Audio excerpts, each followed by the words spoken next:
Hey, what's up? This your boy Big Man. You already know what it is, man. So let's get right to it. Okay, so today we're going to be talking about Lil Durk's interview with $1 Million Worth of Game. Now, for those of you who don't know, $1 Million Worth of Game is a show that's hosted by Wallo and Gillie. Now, they're both cousins, and they both had two separate paths in the music industry, right?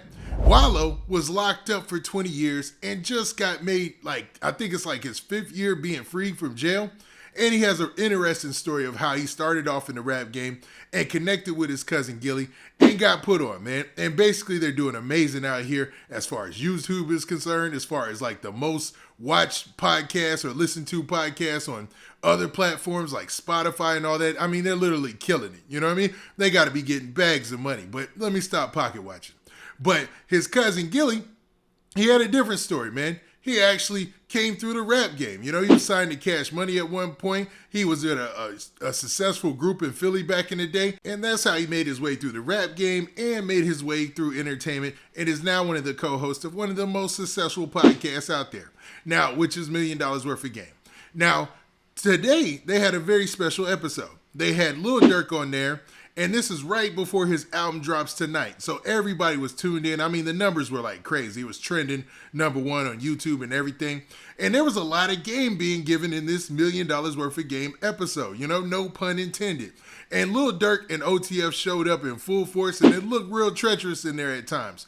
But this had to be one of the most lit openings I've seen in one of these interviews. Now, before we break it down and I give my reaction, do me a favor. Make sure you hit that like button. Make sure you hit that subscribe button. And, man, let's get it. Okay, now that we got that out of the way, man, let's talk about Lil Durk on $1 Million Worth of Game.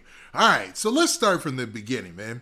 As soon as it started off, I heard that music they were playing. I was like, man, is this the right one? And then they switched over to the Durk interview. So if you watch it later on and you're thrown off by the music that they're playing in the original and it looks like it's a different scenery, it breaks to the Lil Durk interview quick and the whole tempo changes.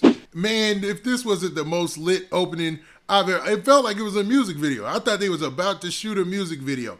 And Lil Durk had $1 million on the table while talking to $1 Million Worth of Game. And Gillie kept repeating that. He was like, man, he done brought $1 million up in here. I mean, Lil Durk was for real flexing on him, man. Now, he had about, man, I can't even count how many people were in the background with him, but they were all singing along to one of his songs with King Von, and man, the tempo was up. It was crazy. It was probably one of the most lit openings I've seen, besides the Bobby Shmurda opening when he fell off the couch and was kicking his legs. That was funny, man. But this one was just like, it was like you was watching a music video being shot, to be real.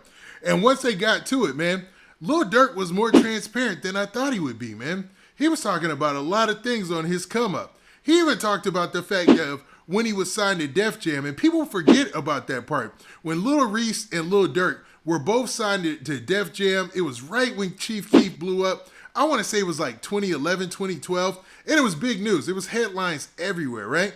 And nothing really materialized from that situation for them, man. Both Lil Reese and Lil Durk, I think, left that situation not feeling too cool about being signed to a major. And for Lil Durk, it seems like he took that as motivation to push through, make his own relationships, and build bridges in the rap game. That's why it seems like he's fluid in the game. Like, fluid in the game, meaning that he could do a song with somebody from anywhere. You know what I'm saying? And it just works, man. It works for his style and everything. And I think him being pushed to that independence helped a little bit in that, man. And he talks about that in his story, which I thought was dope. And he talks about, you know, how he was down bad, man. He was for real talking about how he was down bad on the money end of the game, you know? And for him to have a turnaround full swing and just to be in the game and getting all this money, selling out shows, I'm talking about selling out concerts. That was another point they were talking about. They said his tour is almost already sold out, man. And they just went on sale. Like, it's like the tour isn't even here yet. The album isn't even here yet. And the tickets are already selling out. So I was like, wow, that's impressive. That goes to show what Lil Durk is doing out here in the game right now. And it shows that, man, Lil Durk has got the kind of pull that, you know, most of the mainstream artists only wish for, man. You know, right now he's on top of the game, to be real with you. And the way that the interview carried on was interesting. It was a different setup. It seemed like Wallo and Gillie went to Lil Durk's hometown, man. It looked like they went to somewhere he was comfortable being at, and that's why he had that money out there. You know what I mean? It looked like they were in Chicago. And it looked like the whole OTF was in the building. They had several different hoods. He had different people go on the mic and they introduced themselves and talked about where they were from, what they were doing. And one of the big moments in this interview for me is when Wallo started to give his story, tell his testimony. He talked about how he was locked up for 20 years, man, and how he's been free now for 5 years, man, and how long, how people were coming in jail and running into trouble. Dudes, Lil Durk's age and all them in the room. He tried to have a heartfelt moment with them where he just, gave them some game about how to move out here. And hopefully, they soaked up all that game and could learn something from it. Because that was a deep moment. That was interesting, man. Because when you have an older head who's talking to them that they respect, it goes over a little different. Because some cats, they try to come off too preachy. They try to come off as, oh man, you gotta be wearing suits and you can't be doing, they try to change the person with their approach. And that ain't never gonna work. You know what I'm saying? And the way that he approached it, they already have a respect for him and Gillie because, the young cats, they kind of respect Wallo and Gillie. They have that respect for him because they see them as equal as them. They feel like they're cut from the same cloth. They come from the same game. So he tried to make it sure that he gave them some game that would help them later in life. And I can only hope that they took that game and gonna run with it, man. Because, it's ridiculous when you see the rapper out here getting shot and killed all the time. And then you have his homeboys who was with him that day going on live saying, man, it was a tragedy and stuff. You're like, what in the world, dog? Like, you couldn't have helped diffuse the situation or get him out of that situation or something like that when you got somebody who's legitimately taking care of your hood. And I just thought that was a dope moment, man. Now, with that, they went back and forth trading jabs. I think it was funny because you learn that Lil Durk has a sense of humor, man.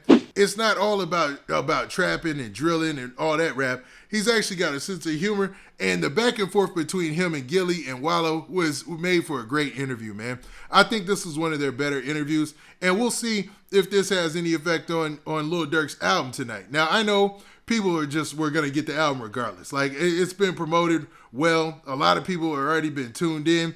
And he's got a lot of singles, including a single called Golden Child that dropped today.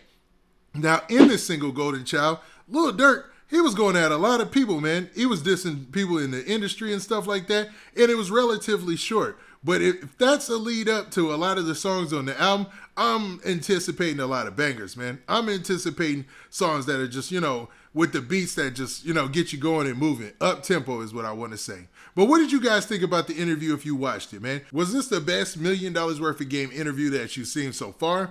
And where do you think it's going to rank when it's all said and done as far as the numbers coming in? You know what I mean? And what do you guys think about the game that Wallo and Gillie were giving Lil Durk and his team? Do you think that was warranted, or do you think they soaked any of that up, or did it go over their head? You know what I mean? Now, with that, this has been your boy Big Man. Do me a favor. Make sure you hit that like button. Make sure you hit that subscribe button. And make sure you hit that notification bell so that way you get a notification every time I drop this hot content. And we out of here. Peace.